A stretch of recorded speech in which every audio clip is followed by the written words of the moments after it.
우리의 삶에는 다양한 종류의 내가 만든 신이나 하나님의 대용품이 있습니다. 다른 사람들은 몰라도 자기 자신은 잘 알고 있습니다. 내가 만든 신과 하나님의 대용품에 집착하는 삶에서 벗어나는 길은 눈을 들어 하나님을 목적 삼는 것입니다. 또한 하나님의 말씀에 순종하는 것입니다. 이스라엘 자손은 출애굽 후에 모세를 통해서 시내산에서 10계명을 받았습니다. 그리고 예수님께서 사역하실 당시까지 1500년에 가까운 세월 동안 그들은 10계명을 지키려고 했습니다. 그 중에서도 특히 철저하게 지키려고 했던 것이 안식일을 기억하여 거룩하게 지키라라는 제4계명이었습니다. 그들은 이 제4계명의 준수 여부를 다른 계명을 지키는지 지키지 않는지를 확인하는 시금석으로 삼았습니다. 그래서 제4계명을 지키는 정도를 보고 하나님 외에 우상을 만들지는 않는지, 하나님의 이름을 망령되게 일컫지는 않는지를 판가름했습니다. 즉 안식일의 율법을 철저하게 지키면 다른 율법들도 지킬 것이라고 생각했고, 안식일의 율법을 지키는 일에 철저하지 않으면 다른 율법들도 지키지 않을 것이라고 생각했습니다. 그만큼 안식일의 율법은 이스라엘 백성에게 절대적이었습니다. 특히 바리새인들에게 안식일의 율법을 지키는 일은 그 정도가 지나쳐서 그들에게는 내가 만든 신, 하나님의 대용품과도 같았습니다. 그것을 누가복음 6장 1절에서 11절이 잘 보여줍니다. 예수님의 제자들이 안식일에 밀밭에서 이삭을 잘라 손으로 비벼 먹은 일과 예수님께서 회당에서 안식일에 오른손 마른 사람을 고쳐주신 일로 인해서 바리새인들이 예수님께 시비를 걸었습니다.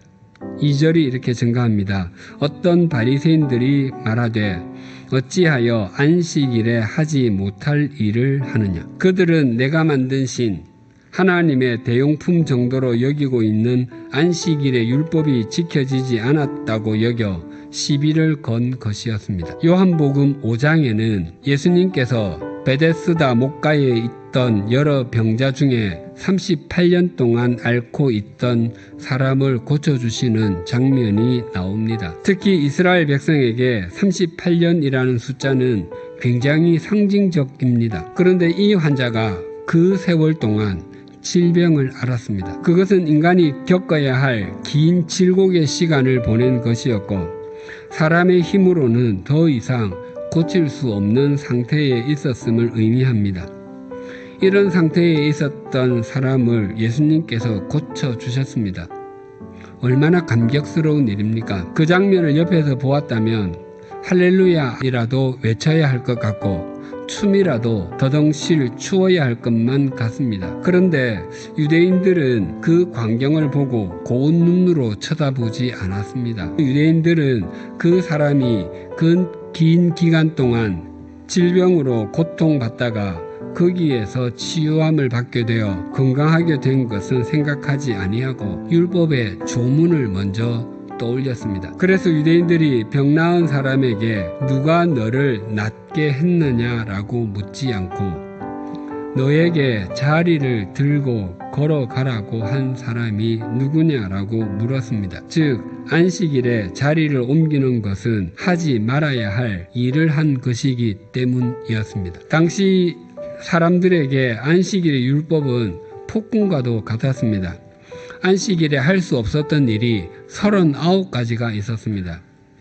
그리고 이 39가지에는 각각 6가지의 세부 규정이 있어서 모두 234가지의 규정이 있었습니다. 오늘 본문에도 제자들이 밀 이삭을 따먹은 것을 가지고 바리새인들이 시비를 걸고 있습니다.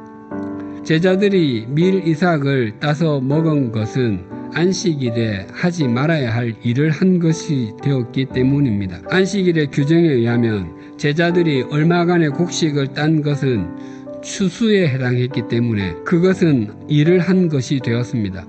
또한 그 곡식을 손으로 비빈 것은 타작하기에 해당했기 때문에, 그러니까 제자들이 밀밭에서 곡식 몇 알을 먹었을 뿐인데 그것이 안식일에 하지 말아야 할 일을 한 것이 되었기 때문에 바리새인들이 시비를 건 것이었습니다. 마가복음에는 이런 말씀이 덧붙여 있습니다. 마가복음 2장 27절입니다. 또 이르시되 안식일이 사람을 위하여 있는 것이요 사람이 안식일을 위하여 있는 것이 아니니. 예수님께서는 안식일에 율법이 있는 것은 율법 그 자체를 위함이 아니라 사람을 위한 것임을 분명하게 말씀하십니다. 모든 율법은 사람을 세우기 위해서 주신 것이지 사람에게 올무를 씌워서 넘어지게 하는 것이 목적이 아닙니다. 예수님께서는 바리새인과의 안식일 논쟁에 마침표를 찍으시며 이렇게 말씀하셨습니다. 5절이 이렇게 증가합니다. 또 이르시되 인자는 안식일의 주인이니라 하시더라.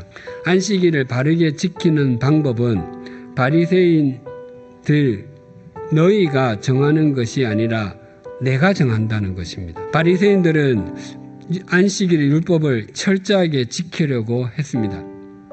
그런데 그 안식일의 율법을 주신 하나님과 그 안식일의 주인이신 주님을 외면했습니다. 그 결과 그들이 안식일 율법을 지키는 일이 내가 만든 신 하나님의 대용품이 되고 말았습니다. 우리는 살아계신 하나님을 믿는 사람들, 그 하나님을 향해 날마다 눈을 드는 사람들입니다. 또한 우리는 우리가 만든 신이나 하나님의 대용품을 믿는 사람들이 아니라 우리를 만드신 신, 우리를 창조하신 하나님을 믿는 사람들입니다. 우리가 바리새인들보다 더 하나님의 말씀대로 살기 위해 몸부림을 치되 그 말씀을 주신 하나님께 더욱더 집중하며 사십시다. 날마다 주인이신 주님께 눈을 들므로 우리의 매일과 우리의 매 주간을 주님의 날과 주님의 주간으로 살아가십시다.